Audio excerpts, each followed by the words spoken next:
ಪ್ರಿಯರೇ, ದೇವರು ಒಳ್ಳೆಯವರು, ಒಳ್ಳೆಯದನ್ನೇ ಮಾಡುವವರಾಗಿದ್ದಾರೆ. ನಂದೇವನೇ ನನ್ರಾಜನೇ ಹುಡುಕುವೆನು ಮುಂಜಾನೆಯೇ. ನಂದೇವನೇ ನನ್ರಾಜನೇ ಹುಡುಕುವೆನು ಮುಂಜಾನೆಯೇ.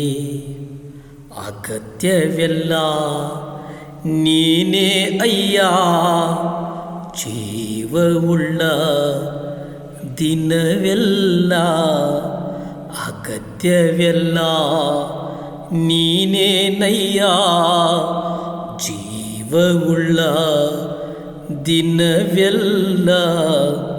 ನಂದೇವನೇ ನನ್ರಾಜನೇ ಹುಡುಕುವೆನು ಮುಂಜಾನೆಯೇ.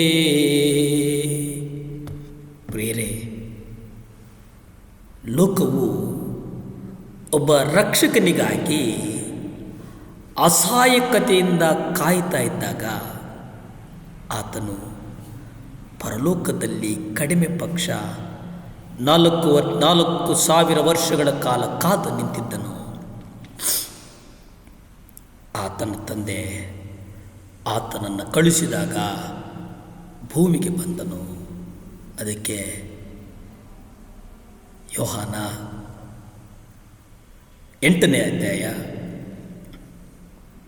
42 ನಾವು ನೋಡೋದಾದರೆ, ಯೇಸು ಅವರಿಗೆ, ದೇವರು ನಿಮ್ಮ ತಂದೆಯಾಗಿದ್ದರೆ ನೀವು ನನ್ನನ್ನು ಪ್ರೀತಿಸುತ್ತಿದ್ದಿರಿ, ಯಾಕೆಂದರೆ ನಾನು ದೇವರಿಂದ ಹೊರಟು ಬಂದಿದ್ದೇನೆ.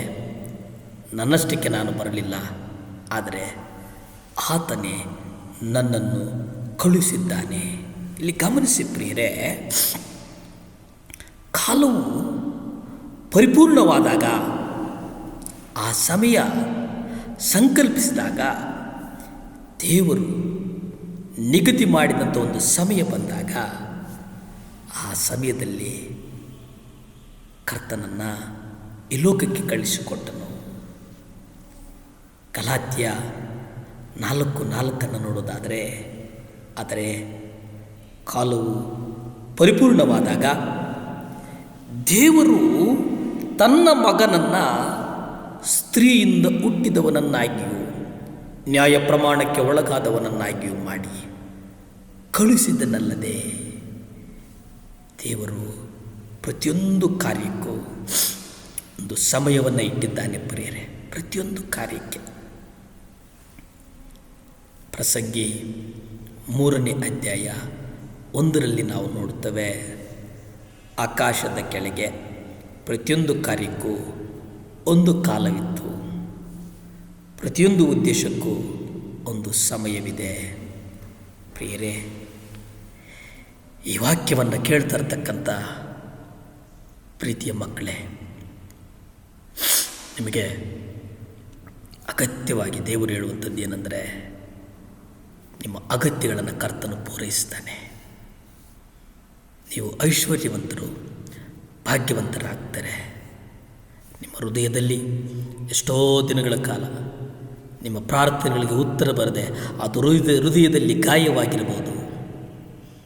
ಹೃದಯದಲ್ಲಿ ಆ ನೋವಾಗಿ ಕುಂತುಕೊಂಡು, ದೇವರೇ ನನ್ನ ಪ್ರಾರ್ಥನೆಗೆ ಉತ್ತರ ಬರಲಿಲ್ವಲ್ಲ, ಯೇಸುವೇ ನನ್ನ ಪ್ರಾರ್ಥನೆಯನ್ನು ನೀನು ಕೇಳಿಲ್ವಲ್ಲ ಎಂಬುದಾಗಿ ನಿನ್ನ ಹೃದಯ ತವಕ ಪಡ್ತಾ ಇರಬಹುದು.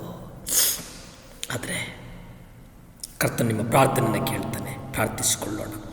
ಭೂಮಿ ಆಕಾಶಗಳನ್ನು ಉಂಟು ಮಾಡಿದಂಥ ಸರ್ವಶಕ್ತನಾದಂಥ ದೇವರ ಸ್ತೋತ್ರಪ್ಪ. ಈ ಮುಂಜಾನೆಯ ಸಮಯದಲ್ಲಿ ಬೇಡುವವನಾಗಿದ್ದೇನೆ ಪಾ. 7 ಲ್ಯಾಂಪ್ ಚಾನಲ್ನ ಯಾರ್ಯಾರು ನೋಡುತ್ತಾ ಇದ್ದಾರೋ ಆ ಮಕ್ಕಳಿಗೆ ಯಾವ್ಯಾವ ಪ್ರಾರ್ಥನೆಗಳಿಗೆ ಉತ್ತರಗಳು ಬಂದಿಲ್ವೋ ಪಾ, ಆ ಪ್ರಾರ್ಥನೆಗಳು ನಿಮ್ಮ ಪಾದಕ್ಕೆ ತಂದು ಒಪ್ಪಿಸ್ತಾ ಇದ್ದೇನೆ ದೇವರೇ. ಆ ಪ್ರಾರ್ಥನೆಗಳಿಗೆ ಉತ್ತರ ಕೊಡು ಸದುತ್ತರ ಕೊಡು ದೇವರು.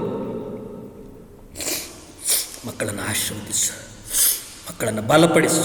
ಯೇಸುವಿನ ನಾಮದಲ್ಲಿ ಬೇಡ್ತೇನೆ ಪರಮ ತಂದೆಯೇ, ಆಮೆನ್.